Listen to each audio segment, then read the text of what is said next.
السلام عليكم، مرحبا بكم في فيديو جديد. اليوم ان شاء الله غنشارك معكم الكيك اليومي العادي بدون اضافات. الكيكه ديال الزمان بالمذاق ديال الزمان، الكيكه اللي كنا كنحضروها شحال هذه.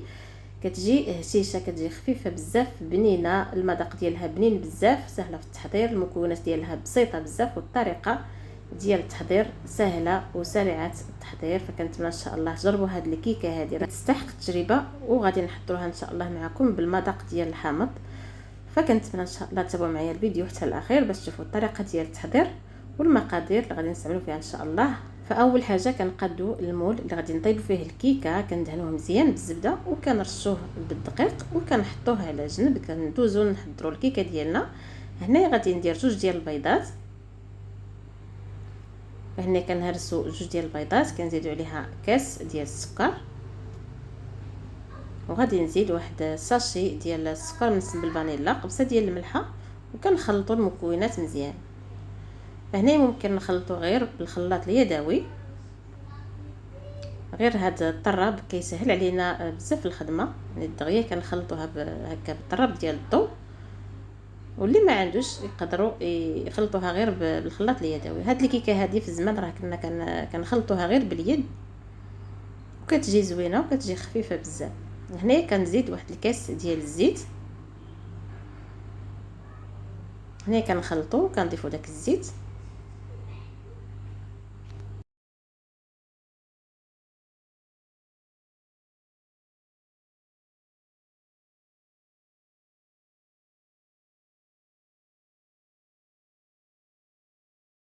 وهنايا بعد ما خلطنا البيض مع السكر مع الزيت مزيان، كنضيفو واحد الكاس ديال الحليب اللي ممكن نعوضوه بالياغورت بالنكهه ديال الفاني اولا بالنكهه اللي بغيتو.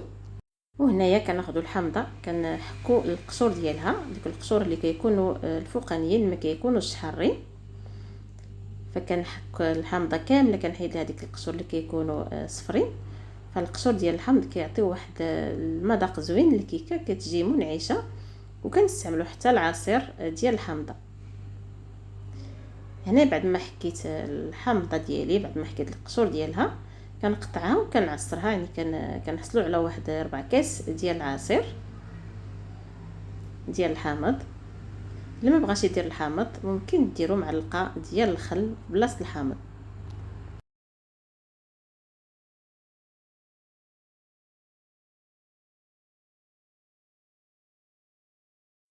وهنا بعد ما عصرنا الحامضه ديالنا كنحصلوا على واحد الكميه ديال العصير، تقريبا 4 كاس.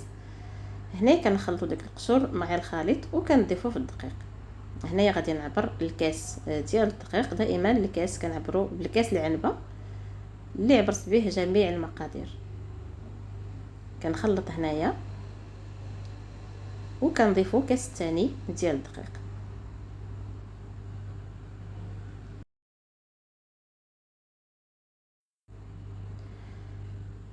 وكنعاودوا نخلطوا. دائما الدقيق كنبقاو نضيفوه شويه بشويه.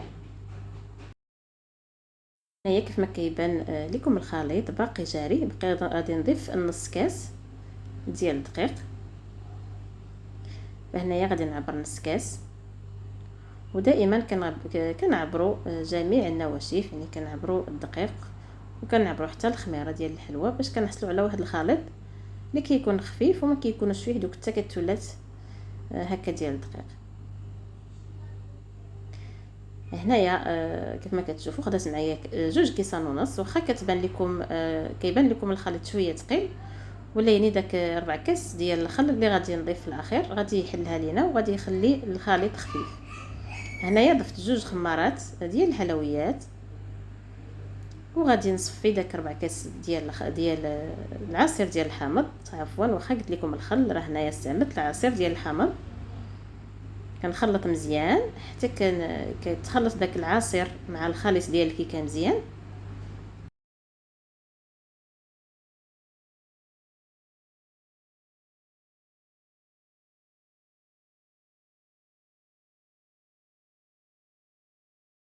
وكنحصلوا على هذا القوام اللي كتشوفوا معايا. راه القوام ديال الكيكه زوين بزاف، وكيف ما كتشوفوا دوك الفقاعات اللي كيكونوا يعني ما بين، يعني فاش كنضيفوا داك الحامض مع الخميره ديال الحلويات كيعطينا هذيك السكوشه هذه اولا هاد الفقاعات.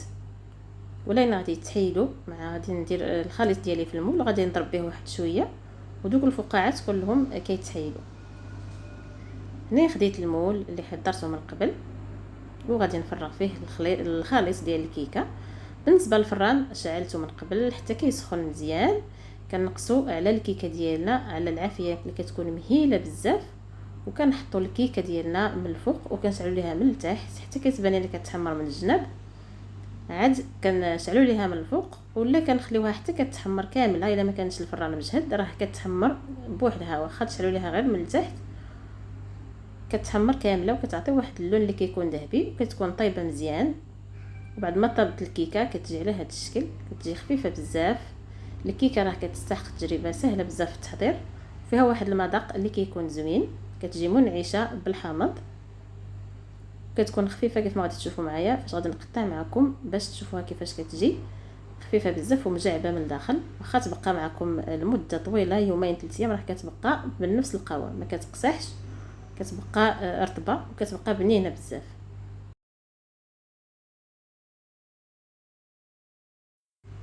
فكيف ما كتشوفوا كتجي هكا، كتجي خفيفه بزاف، كتجي سفنجيه وكتاخذ واحد اللون اللي كيكون زوين. غير جربوا هاد الطريقه هذه راه غادي تعجبكم اكيد، كتجي ناجحه 100% وما كتاخذش بزاف ديال المقادير وسهله حتى في التحضير. فإلا عجبكم الفيديو ما تنساونيش باللايكات ديالكم، اشتركوا في القناه وشجعوني بالتعليق ديالكم باش هكا نحط لكم دائما الوصفات خفافين ساهلين في التحضير وفي متناول الجميع. وهذه هي الوصفه اللي شاركت معكم اليوم، كنتمنى ان شاء الله تنال الاعجاب ديالكم. وصفه سهله بسيطه بزاف، يعني شي حاجه اللي اقتصادي وكتستحق التجربه في نفس الوقت. فكنتمنى ان شاء الله ما نكونش ثقيله على قلوبكم، وغادي نقول لكم نتلاقاو ان شاء الله في وصفه جديده. والسلام عليكم ورحمه الله تعالى وبركاته.